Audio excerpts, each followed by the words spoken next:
Hi, I'm Dr. Julius Few, and I'm the director of the Few Institute in Chicago and in New York. And it's a pleasure for me to share some highlights of a new and exciting product, the Silhouette Instalift. It's a product that is FDA cleared for non-surgical mid-face lifting. I'm going to be talking about both its on-label indication as well as the off-label indication because in this particular patient, I'm going to be treating the jawline and the neck.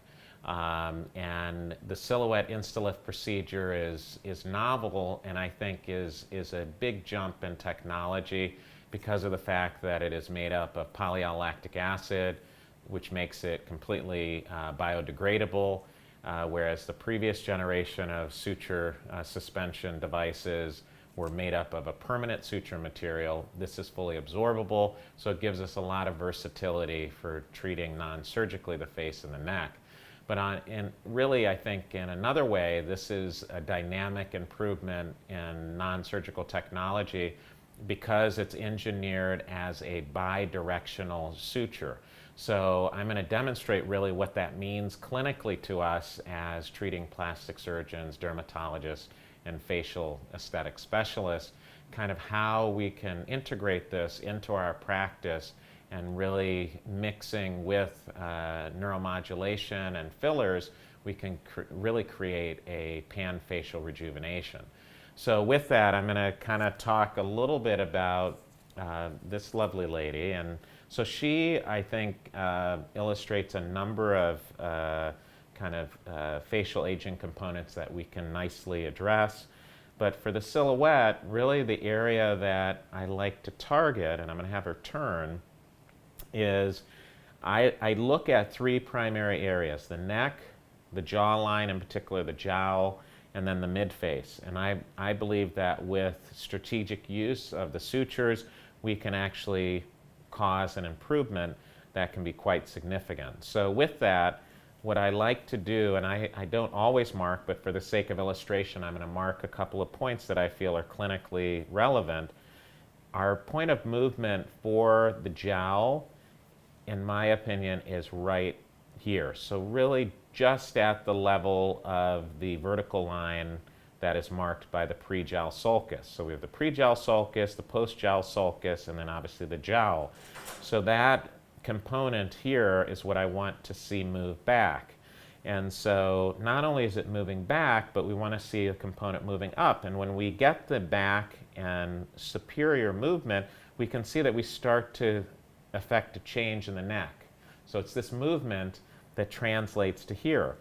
And then as I lift up, what I do is I make my mark of where, again, the action point is, and I want to add a suture with cones to the neck as well to get a cervical lift. So we're not only getting a jawline lift, but then we're augmenting it by adding the cervical component as well.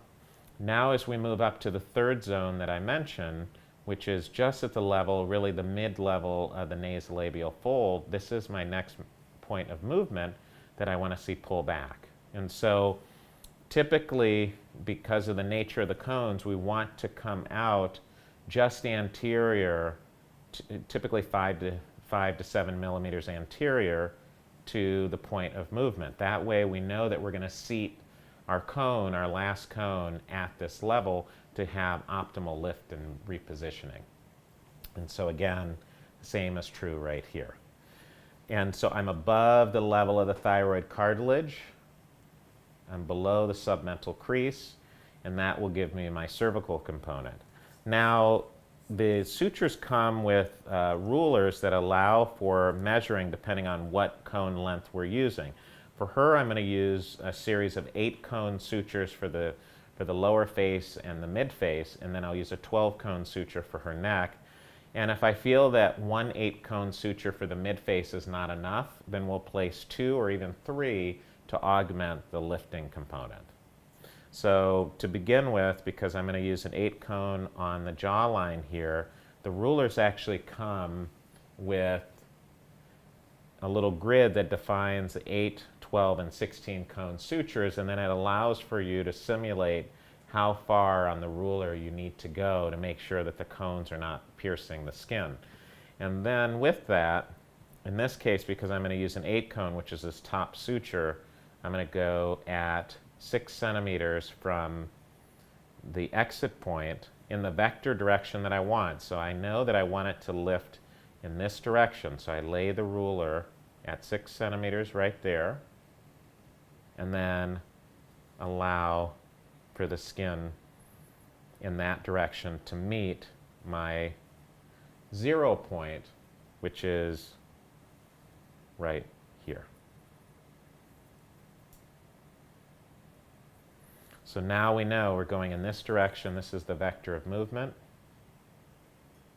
just like so. So we're going to be pulling back like this.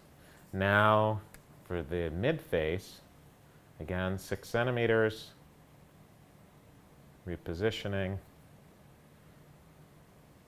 We're going to come right there. And then for our exit point, back by the temporal hairline, we've got our point here, and then again, a point here. So these are our vectors of movement.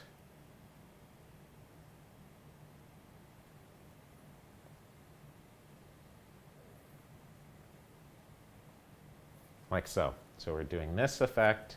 And then for the neck, because we're using a 12 cone suture, we have to go more anterior. So instead of it being 6 centimeters, we're going to go 7 centimeters from our exit point. And that lands us, and it usually does, it lands us right in front of the jugular vein as it's crossing the SCM, the sternocleidomastoid muscle.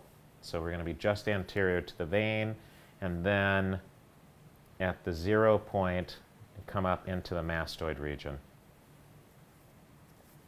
And again, this is similar in concept to what I would do for a facelift in terms of my pull and repositioning. So we get this effect here.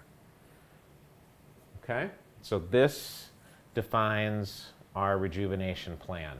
And I think fundamentally it's the way that, in general, I would recommend anyone who's starting out with the suture suspension to map out, take pictures of this kind of mapping strategy, so that moving forward, as you get more experience, you really will find that it's very intuitive, and you really don't need to map or draw out all of your points because it'll just naturally flow. I think it's important to note, and I'm going to get ready to locally anesthetize her, that we already prepped. We prepped her face so she has no makeup, and so we can start with a clean field. We'll prep her again before beginning the procedure. The prep we'll use before we begin the procedure is chlorhexidine. I believe you can use betadine. There are a number of sterilizing components that are available, but the bottom line is you want to have a clean field. So with that, I'm going to start with putting our local anesthesia in. And so I start with, it's 1% lidocaine with epinephrine. And I typically put between 0.5 and 1 cc of local per point of entry.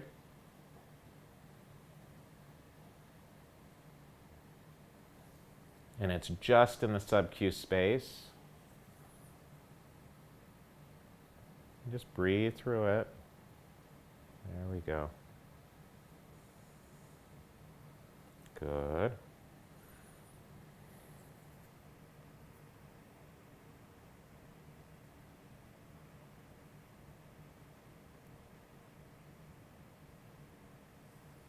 Excellent. Doing great. See that neck lifting up already? There we go.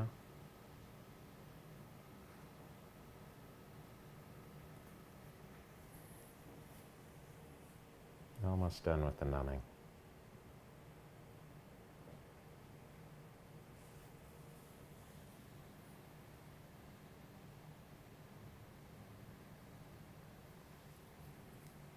Last one. This is a sensitive one. I apologize in advance.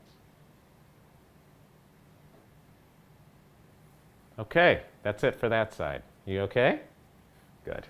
So now I'm gonna anesthetize the left side because we're at a point where I've nicely identified my injection strategy and suture placement strategy for the right side. I don't really need the marks on the left side. So with that, I'm just going to start, and again, I'm putting half to 1 cc at each point.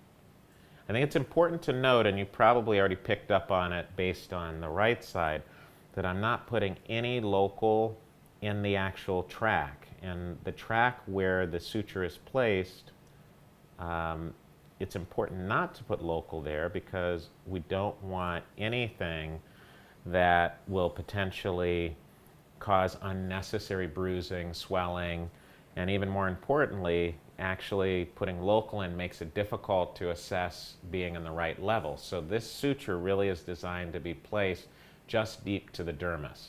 And that's really important for a couple of reasons. One, the target area is actually the deep surface of the skin, and what we're counting on is movement of some of the deeper tissues by the retaining ligaments of the face. And so it's really important not to place the suture too deep, otherwise you lose your effect.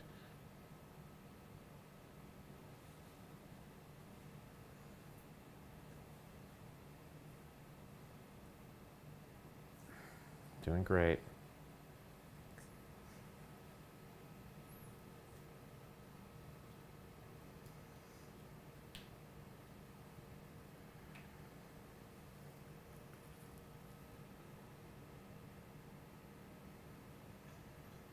Almost done with the hard part here. Doing great. All right, I'll have you turn just like that.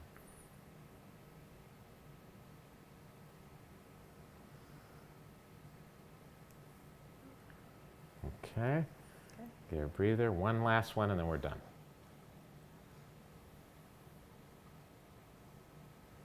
That's it. Breathe, breathe, breathe, breathe, breathe. All right. That's the hard part. So really a trick is just to help get the patient through those initial points of placement, and then the rest becomes very clear.